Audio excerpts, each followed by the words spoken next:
Hello, everyone. I feel like I was just here. Okay, I have the distinct pleasure, folks, of being able to help guide a conversation today that I hope that for those of you that are participating, that you'll find inspiration today. I think that throughout our roles and our responsibilities, we really are provided with an amazing opportunity to touch lives. And so today I have the pleasure and distinct privilege to be able to introduce two fellow dealer colleagues, beginning first and foremost with John Alfie.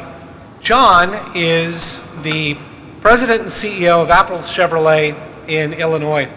And John has been the owner now for 18 years of this particular store, but in the industry for more than 35 years. He is a wonderful man with a very giving heart. He's the dealer principal and has been throughout every role imaginable throughout not only his store but within his career. He's previously served as the president of the Chicagoland and Northwest Indiana Chevrolet Dealers Association, in addition to recently winning, ladies and gentlemen, please join us. John is in fact the 2019 NADA Time Dealer of the Year 2019. Let's give it up for John, please. Welcome, John. Good afternoon. My name is John Alfirevich. I'm in the car business. I actually didn't start there. I actually started as a family business. We had a tavern business. And the tavern business, we served the community in the south side of Chicago. And we had a 1-hour license, meaning we had to be open almost 24/7. We were closed either at noon to 1 or midnight to 1 o'clock. We were so involved in the community, we couldn't be more involved. I think today, I look at leaders out here, leaders that come to Digital Dealer. I'm blessed to be here. I share my award with all my employees because they're the ones that got me here. But today, I think I can offer you guys something special. So today, I'd like to have you take some pointers home, and I'm really glad I'm here, and hopefully you guys get something out of this. So. And John, thank you very much.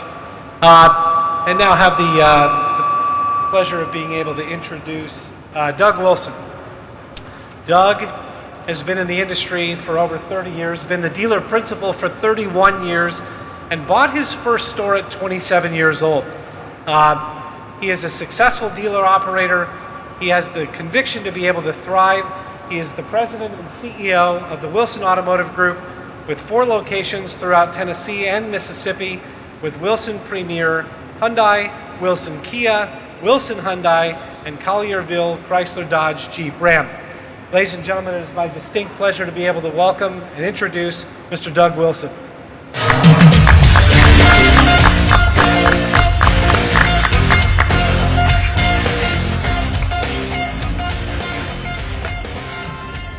Thank you so much. I appreciate the opportunity to be here, and Eric had asked me to kind of share why we give, and I exercise the right of my First Amendment right to free speech. So I give because I'm indebted to my Lord and Savior Jesus Christ, and I serve a King who came not to be served but to serve others, and I think he commands us to do that. And so that's kind of my heart for giving, is to give back to our community, and to give just because it's fun.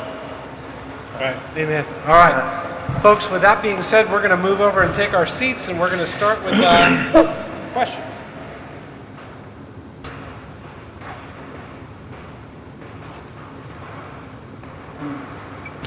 All right, first and foremost, in order for us to really open our hearts, let's please recognize and remember that the gift that we have in giving and being able to touch people's lives many times extends way beyond something that we'll ever truly know as an individual.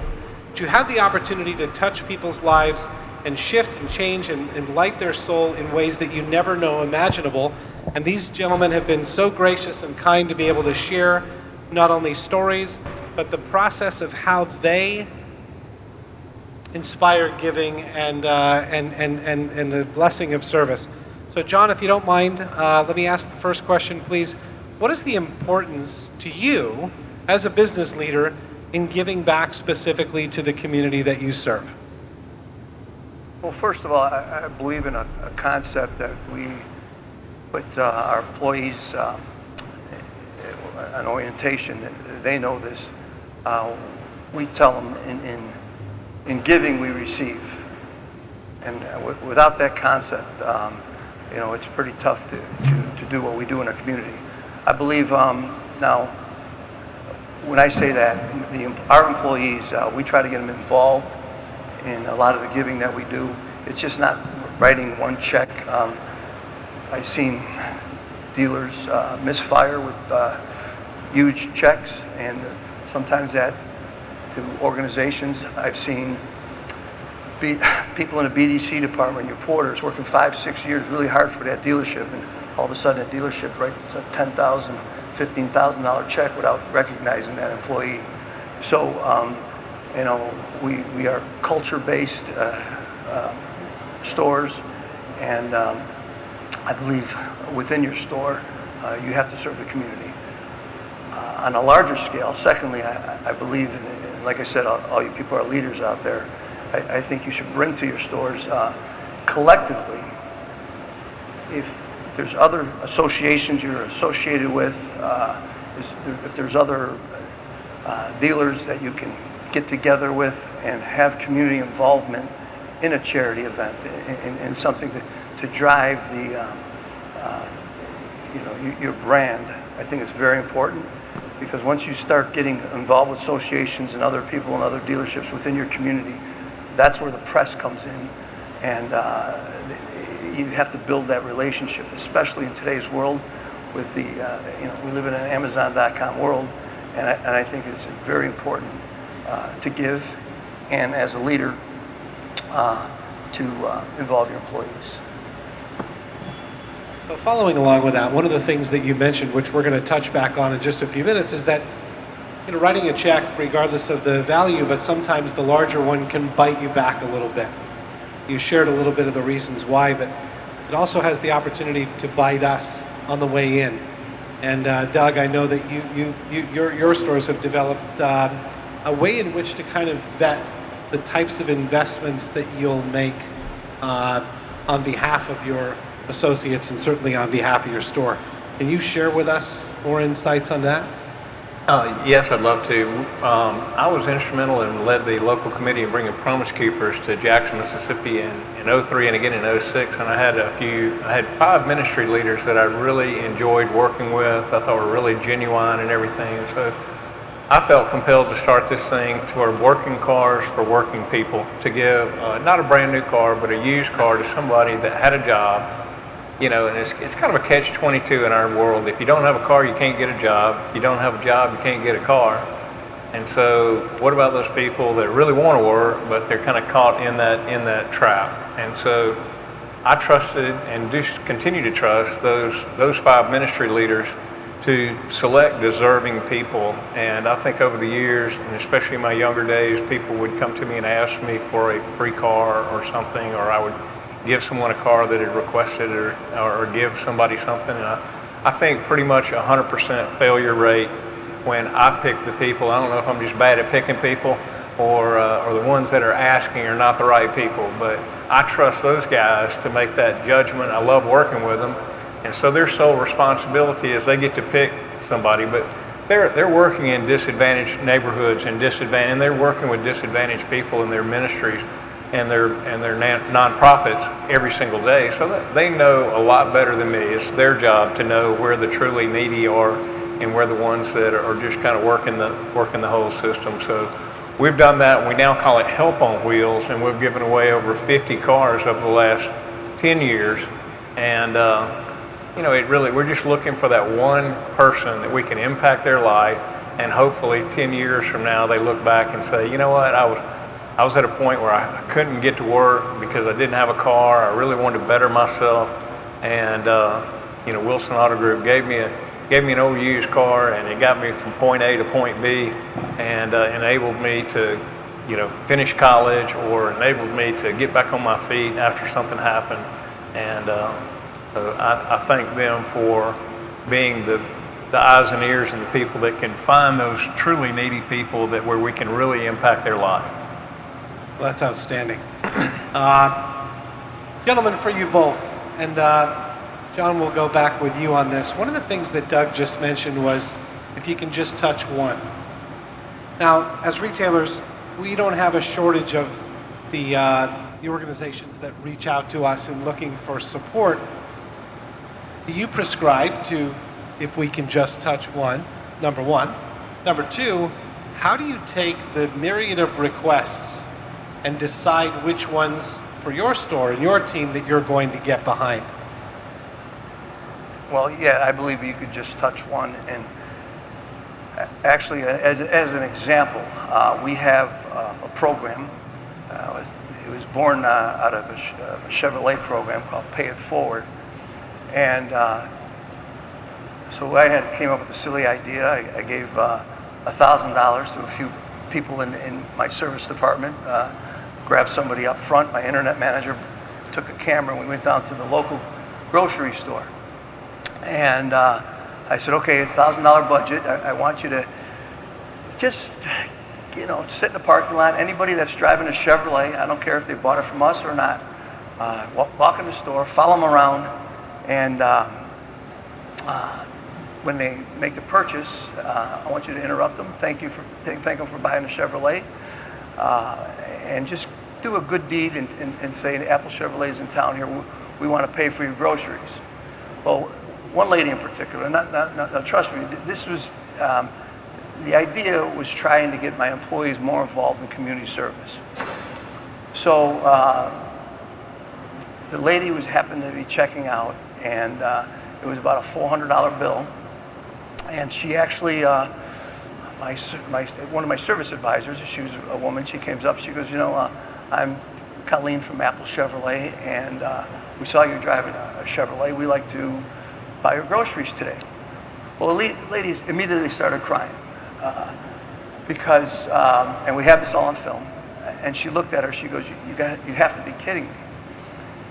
And she goes on to say, my neighbor lost his job about 2 months ago. They're struggling. These groceries are for them. And, now my employees tickled to death. Everybody is. Long story short here, we played this. Well, she actually forwarded the video to the customer or to the neighbor before they even got the groceries. It hit the social media, and it was just an unbelievable story within the community.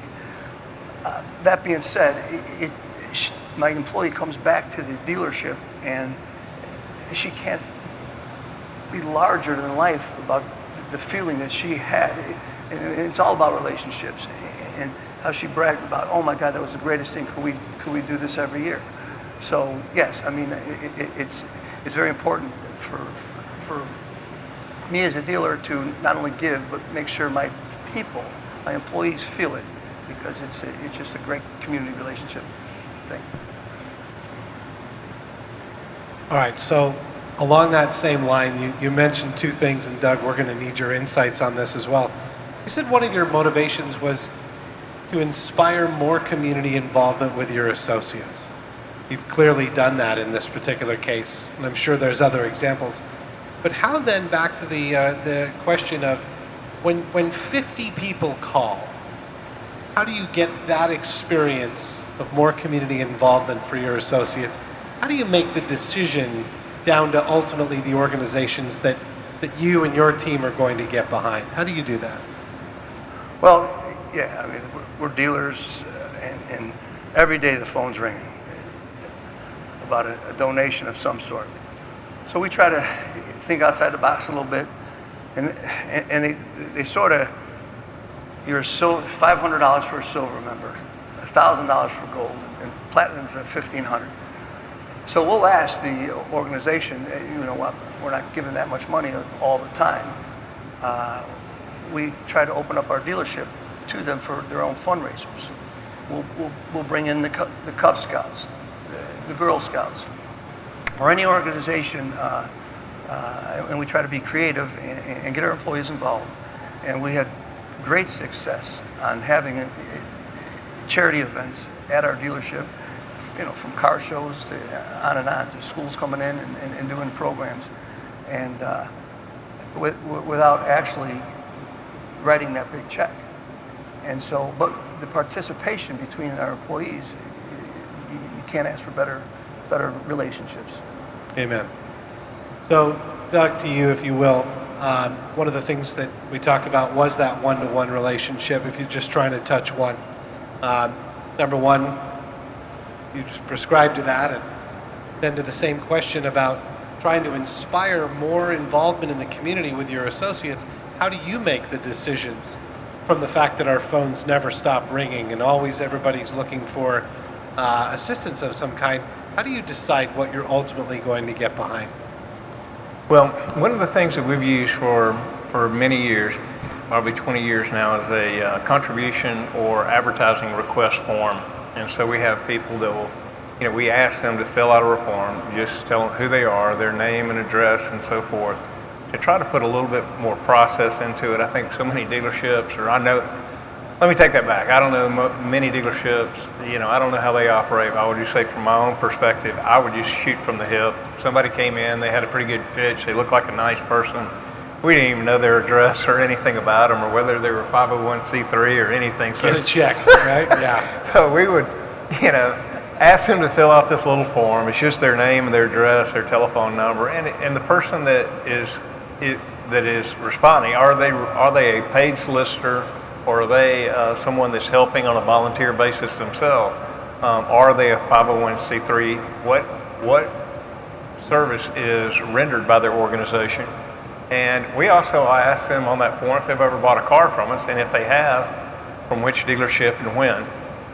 And I do that not to screen out and not give to people that don't buy cars from my dealership, but let's say that somebody has bought 4 cars in the last 5 years from my dealership, and they've got the Greater Mount Calvary Missionary Baptist Church homecoming of 50th homecoming anniversary of Dr. Smith, and they want me to buy a $50 ad in their souvenir program or whatever. Well, that ain't advertising, right? And that's really not advertising when only 50 people are going to see it. That's a dollar per view or whatever.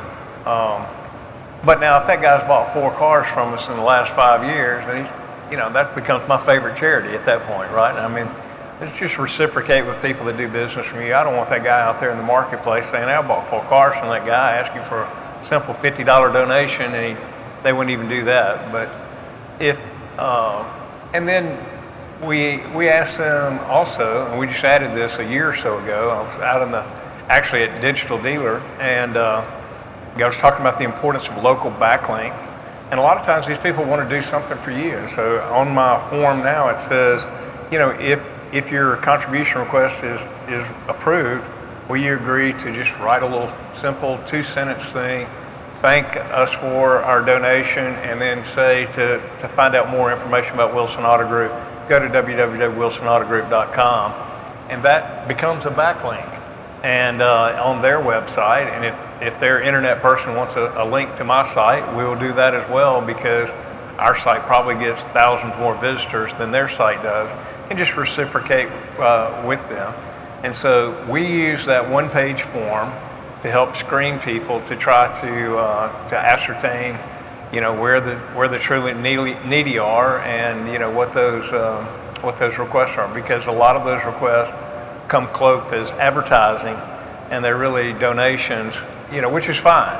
And on our form it says, we love giving to the community, but we get a lot more requests than we could possibly ever handle. So therefore, we try to be wise and make sure that our giving. I think it also behooves a dealership or any company to try to figure out what type of giving and what type of strategy, or what in my parlance, what has God laid on your heart? What area do you want to try to make a difference in? I mean, the federal government owns the printing press, and they print money at will, but they haven't stamped out poverty, and we clearly don't have the resources that they do. So I think you have to try to pick, an area, or pick something that is near and dear to your heart, and something you feel led to be involved in. And then in addition to that, other things in the community, local sports teams, high schools, cheerleader squads, all that as well. One of the things that you mentioned is inspiring, I think, for us, the audience, and that is to find your purpose, to find the thing that really does resonate with you individually. And by individually, it's your store or your company and all of your associates. So John, back to you. You know, again, the phone never stops ringing. And you shared a story about Pay It Forward, which is beautiful. But is there an initiative for your store that is really the one that you as an organization and all of the associates really get behind? And if so, can you share how you came about it and what do you do to help support it? Well, there's one in particular. We every year, 2 weeks into July, we have a sort of a picnic, a barbecue. It's called, for the troops, for the USO. And actually, it was another dealer that was part of a board. He had a barbecue one day and for the USO. So I sort of was a copycat, and we're sitting in a board meeting and says, we should all do this collectively as dealers. So over the 5-6 year period, dealers opened up their lots for picnics, barbecues, pie in the face, dunk tanks. And again, it's just one of these things that just grew and grew and grew, to the point where every major media outlet out there is also traveling on a Saturday afternoon in July to different dealerships lots. They're promoting what we're promoting, and the response has been unbelievable. We've been so far. I mean, to date, we collected pretty close to $1 million across the dealerships that participate, with just the change in people's cup holders and the added donations, and it's just a fun day. And we're always looking for reasons to get people to our dealerships in a relationship building way. And it's all about trust. If your community trusts you, you're going to sell cars. I mean, we're insulated by all the third-party, Amazon.com world that they're pushing. I truly believe if we do things such as these little acts of kindness, within the community, I think it really truly goes a long way. And the bonus that you get when you involve your employees with these picnics, and you let them run it. You set a committee and you say, okay, what should we do here? They come up with the ideas, and they're pretty creative people, and really, it's a fun day, and we're doing a good deed. Outstanding. So Doug, same question then. Of all the phone calls and all the requests and everything else, and to your point about you need to decide who you are and what you really want to get behind, what is that for your group? As we were speaking earlier, we were talking about, we used to do a big Christmas bag. We get like ice bags and put a ham or a turkey and, gift card to Walmart or Target, and nuts and fruits and vegetables and so forth for people for the holidays and everything. Something that we did, many, many years ago back in the 80s, and so, and looking at that though, there's several, at Christmas time, several of those bags would be left over, and I'd look at the names and so on those, and it would be people that they didn't really have a big family, and maybe they weren't even married, maybe they didn't even have a stove in their apartment, or they don't know how to turn it on, so they don't cook hams and turkeys, and we would end up giving those to Gateway Rescue Mission, and just so they wouldn't go to waste. And they loved to see us because they'd see us coming, and we'd have 20 hams and turkeys to give those guys. And I thought, what, next year, instead of doing this, we're just going to go down there and we're going to buy those homeless people at the rescue mission. We're going to buy them Christmas dinner, and in addition to that, we want to come down there and serve. Amen. and actually serve their plates and everything, and get our hands dirty and get a bunch of employees. And my employees loved it, and they went down there and did that. We involved them in our Help on Wheels car giveaway thing to counsel people about the fact that, car ownership is a responsibility. You got to have a job. You got to have a way to pay for new tires and insurance and maintenance and oil changes and to keep the car running and so forth. And they do all that. And I don't handle the selection of the people. I don't even know the people until they come in to pick up the car. I don't handle the counseling of the folks or the selection of those vehicles. And it's really great the way our employees, when they get involved in that, it makes a big difference in them, because a lot of them, when they had never served at a rescue mission, and most people haven't. But when you go down there, it's like, you know what? I got a good job. I got a carpet on the ground and air conditioning, and I think I got it tough. But I ran into some folks that got it a lot tougher than I do, and that at least I'm not sleeping in a cardboard box tonight. And a lot of those folks have got serious mental issues and drug abuse issues and so forth, that they're not really capable of working. I actually had an idea that I was going to hire one of those people to wash cars, and then I realized that I didn't find anyone, at least I didn't, that was capable of working in an environment like that would be fair to my other employees, because they did have other issues and things going on. So. Sure. So along that same line, and Doug, we'll go back to you and then back to you, John. Gave the opportunity to shift your thinking from what was employee Christmas-related gifts and bags and food, and shifted that to touching the men and women and families that were in need. But you brought your associates along, and you gave them an insight to do something they may not have done on their own, but loved, absolutely loved it. So I guess the question then is, do your employees want to do more of it, number one? And number two, do you find that departmentally, the satisfaction amongst the team is enhanced because they share in that common service outside of our daily jobs?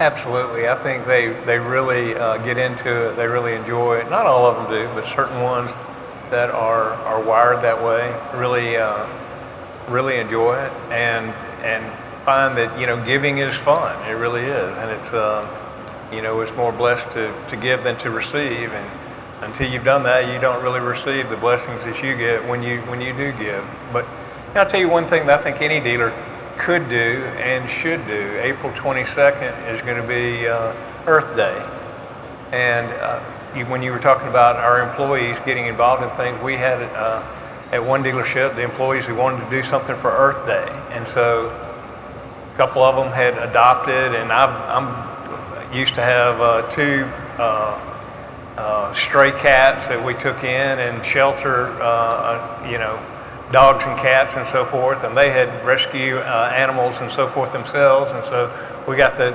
animal rescue center out there and jumps and so forth for the kids, and then and tried to draw some media attention to the fact that most dealerships we deal with all kind of caustic chemicals and everything that are part of the car business, from transmission fluid, oil, gasoline, brake fluid, and so forth, and that we handle those on an environmentally responsible manner. And I think it fits in with the overall message of Earth Day.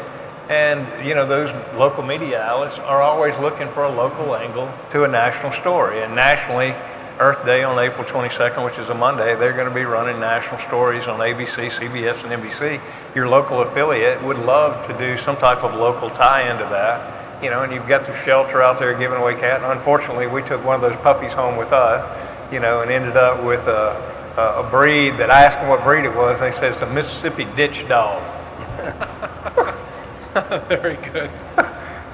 Oh, Doug, thank you for sharing that. John, how about for you? I actually seen this happen in our stores. You got some people doing their jobs, and you look in their eyes, and you can see, hey, they're burning out or something. They're shy. You try to do something else for them, but you really can't. But like we said, you bring them in with a purpose of giving, and like I believe you receive. And I've seen so many people, so many employees that got involved in programs that were shy, and all of a sudden they see themselves, on Facebook, and because of what the dealership did for them, and it also builds a trust, and you're making a person out of someone, and time after time, you get it just resonates in the service department. It becomes easy to refer, work or sell a car because people trust you. People trust that person. They refer that person. And I've seen people grow just by giving. It's just an amazing thing. You don't want to give away the store, but you're there for the community, and really it makes a difference in people. It's not that everyone has the same personality type, or we'd all be a clone. One of the things that, Doug, that you mentioned is something that is, I guess, an interesting question would be, when people aren't wired that way, okay? You can't make someone give. You can't make them participate in something, even if your name's on the building. You can't mandate them to do it. Do you find, and this is a question for you both, so John, we'll go back to you and then come back to Doug.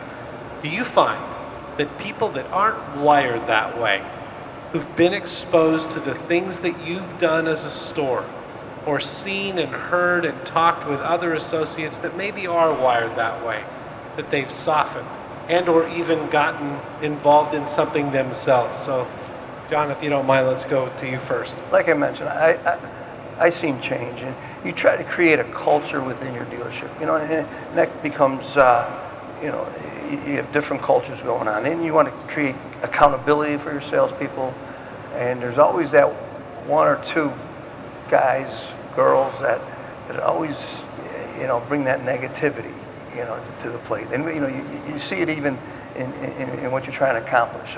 Oh, they're gonna run a picnic this weekend, and they're not involved. They're not. But when they sort of weed themselves out and or make a change in their life, they look in the mirror and say, maybe. Have you seen that happen in either way? Have you seen them self-select out? Number one, number two. Have you seen some make a turn? I've seen turns. Absolutely. Are they still with you today? Absolutely. Very good. Doug, how about for you? That's a tough question. I think some people are more wired toward that, and there's some folks that have been through a lot of different things in their life and everything, poor decisions they've made or whatever, that have hardened their heart to just about anything, have become negative and crusty and mistrustful of everyone and so forth. But I do absolutely think that the only thing that can melt a hard heart is love. And when you love on people, or when you give, without expecting anything in return to someone, or you have the Earth Day thing, and you have little puppies out there. I mean, who can not love a little puppy? Just different things like that. I think it adds to the soft side of the business and everything, and shows that we care. And I think that is the basic thing, is we care about our communities, and we want to try to help in the ways we can. We can't fulfill every request. We need to try to be, gentle as doves, but wise as serpents, and try to, put those resources where they're going to do the most good, and hopefully in the process, change some hearts along with our employees as well as the members of the overall community. Both of you made reference to something that is very polarizing for a lot of stores. A lot of owner groups, a lot of owners, a lot of families struggle with media attention and promotion, yes or no. And so you both gave examples of things that would be benefited by media attention because it gets the word out more. What is your belief? Doug, we'll start with you. What's your belief about some of the things that are very important to you? Do you let the community know that you do those things, or do you do them just because it's from your heart and in your associates? The reason I ask is because of that constant balance of, right. do we want someone to think we only do the things that we do because it has anything to do with being a car dealer? Right. So how do you balance that? Well, I tell you, you didn't tell me you were going to ask me that question. So that one catches me completely off guard. I'm 58 years old. I've wrestled with that all my life. And the greatest sermon ever preached on the Sermon on the Mount, Jesus says, do your giving in private. Don't let your left hand know what your right hand's doing. And then just a few verses later, he says, you're the salt of the earth, and a lamp, shouldn't be hidden, and you're supposed to be salt and light, and tell everybody what you're doing. So I've been conflicted with that, I guess, all my life. So are you supposed to do your giving in private and giving anonymously, or to draw attention to it so that other people see you giving and they're motivated and encouraged, and their faith is strengthened by your giving and by your example? I don't have the answer to that question, and quite frankly, we do both. So sometimes I want to be completely anonymous, and I just want to do something for somebody, and I don't want anybody to know about it, and I tell them, don't tell anybody. And then other times, the Earth Day thing, we call the TV stations and do a press release and try to get them out there, to try to get some publicity for the dealership, create goodwill in the community. I mean, that's part of my responsibility as CEO, is also to promote the reputation of the dealership as well. So, no, that's not a very good answer, but I do both. Your answer is actually what we're going to get to John in just a moment, but we'll touch on your answer in just a second. Because right. John, how about for you? Well, with us, with me too, there's definitely a filter. I mean, it goes both ways. There's a lot of people in the community, they have their hand out there asking for money when really the person that's not asking for the money actually needs it more. So, it's important to know who you're giving to and try to find out, where's the best spot. There's a lot of times too, if you talk about from a dealer's perspective, should we brag about it or announce it, or there's a lot of cases where, we put a check out there or, a smaller donation, and usually write a note, this is not, maybe what you wanted, but we're thinking about you, but I said, I don't need it. I don't need the advertising. I just need you to think of me when you're servicing your car or buying a car. That's important to me. So, it's like I said, it's not the big check sometimes. It's just a little thought, but the recognition, it just happens, and we build a relationship in the community one by one, and I think that's more important, and it resonates well. Thank you very much. Doug, I didn't mean to put you on the spot. I knew that it was, because it's the same thing for us in our organization. We run from anything that is promotional when it comes to the things that are important in our heart, and sometimes people say you're not being fair. You're not being fair because by telling your story, you may be inspiring other people, which is a lot of what we wanted to share today. So I wish I had the right answer for you. I don't. I thought your answer was great. John, thank you very much. Let's go back to things that you allow and or have been inspired by your employees. So John, if we can start with you, have there been things that, based upon the service and the giving to others and the involvement that you have allowed and or led from within your store, that your employees have come back and wanted to create initiatives on their own and ask for you to be a part of them for the store? Absolutely. We had, we do Toys for Tots. Everybody does Toys for Tots, and it's, you drive up in the service drive, drop off a toy, we promote it, and now in this case too, we wanted to be a little larger than that. And it's like, okay, how do you do that? I mean, again, get your employees involved. So we look for ideas, that they can share. Well, one particular employee shared it with their spouse. She worked for Southwest Airlines, and our big final day was in December on Saturday. We had a big toy drive, and somehow she got communicated that information to the tower at Midway Airport, and the air controller said, "Don't land in Chicago unless there's a toy on that plane." Apple Chevrolet's having a toy drive, and in a single day, from San Francisco to Denver, I mean, these planes were loaded with toys just from the Southwest employees themselves. So again, it wasn't them dropping it off. I had my employees pick up the toys, and they needed about 3 trucks to bring the toys back. Now today, with that sort of communication, we have radio involvement. We're the 3rd largest Toys for Tots drop-off in the city of Chicago, and it wasn't me. It was just getting my employees involved in a charity program that they felt good about. Yeah, I guess that's the whole point. Is your humility of saying it wasn't you is true, but yet at the same time, you've fostered a culture, you've fostered an environment where what's important to people's hearts, touching other people's lives, is important to you, and that you support that and you allow that and you allowed that to grow. It's a wonderful moment. And Doug, for yourself? When that just reminded me of my wife was on Facebook, and which she frequently is.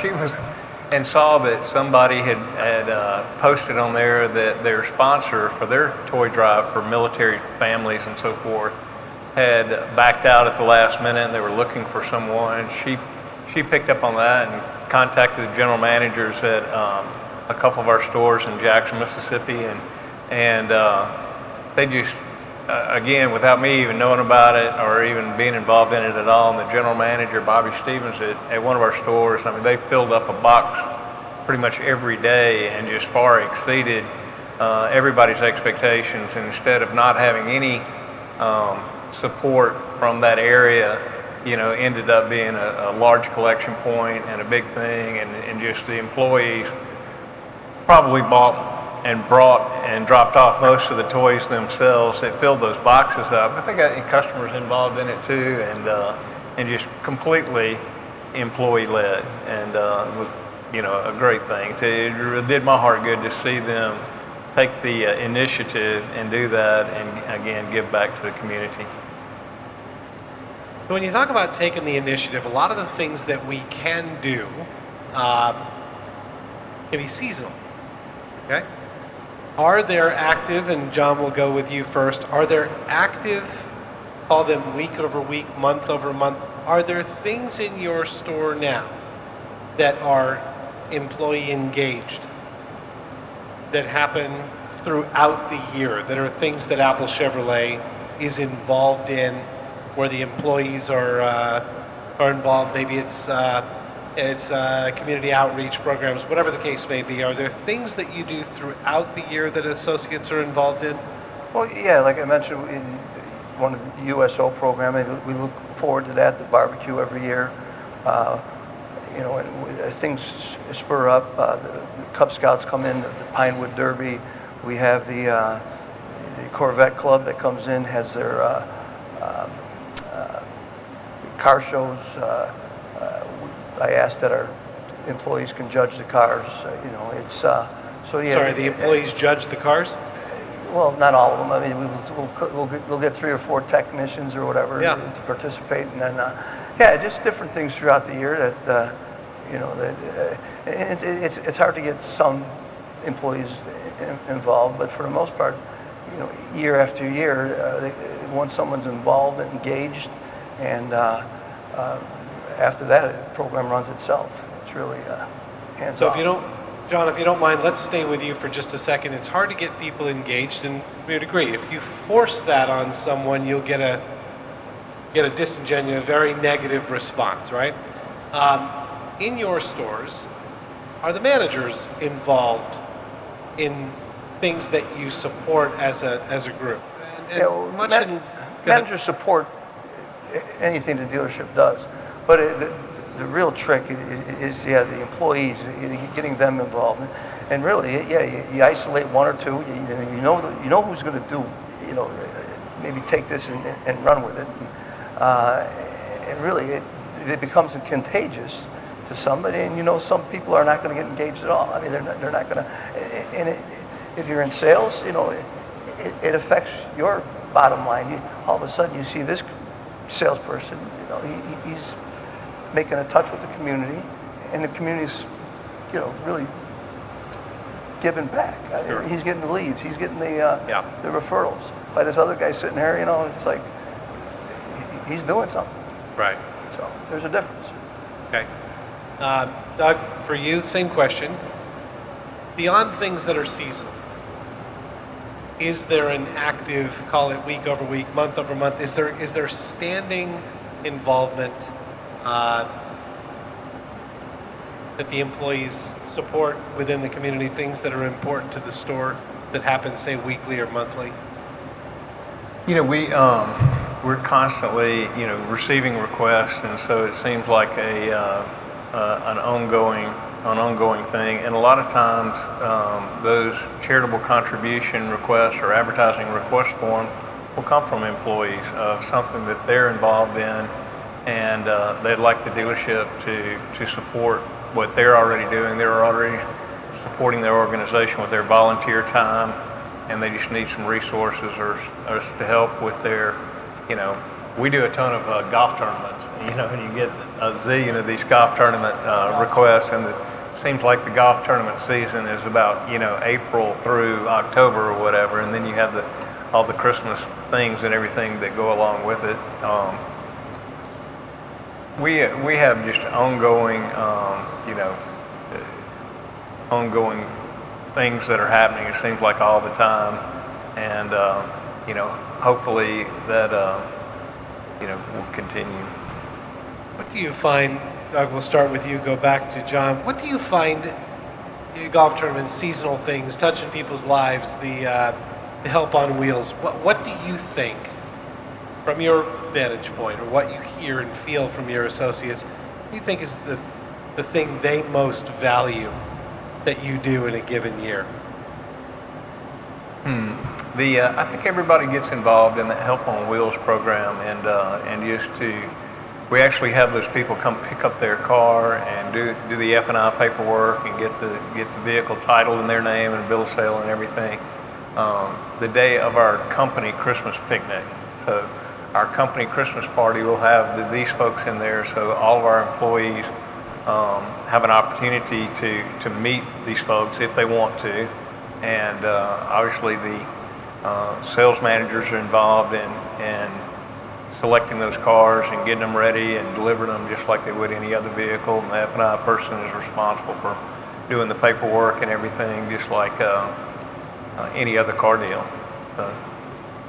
Okay, very good. John, for you?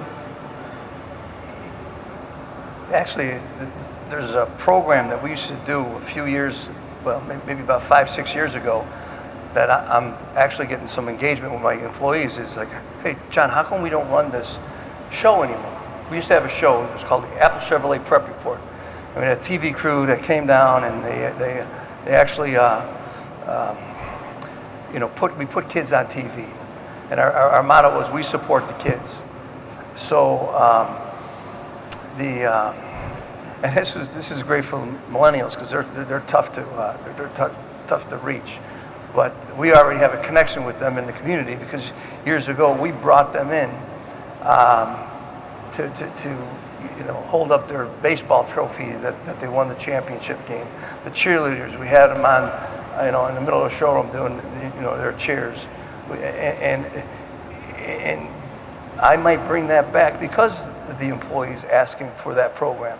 So it was fun, and we have customers coming in now that actually buy cars.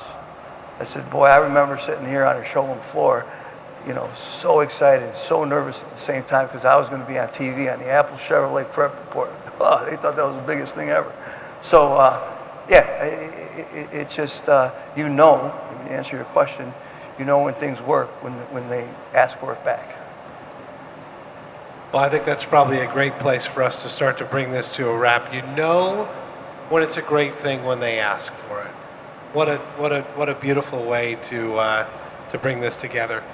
I can't thank you both.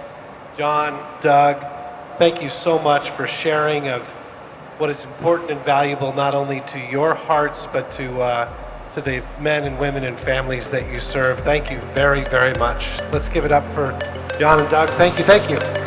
Thank you.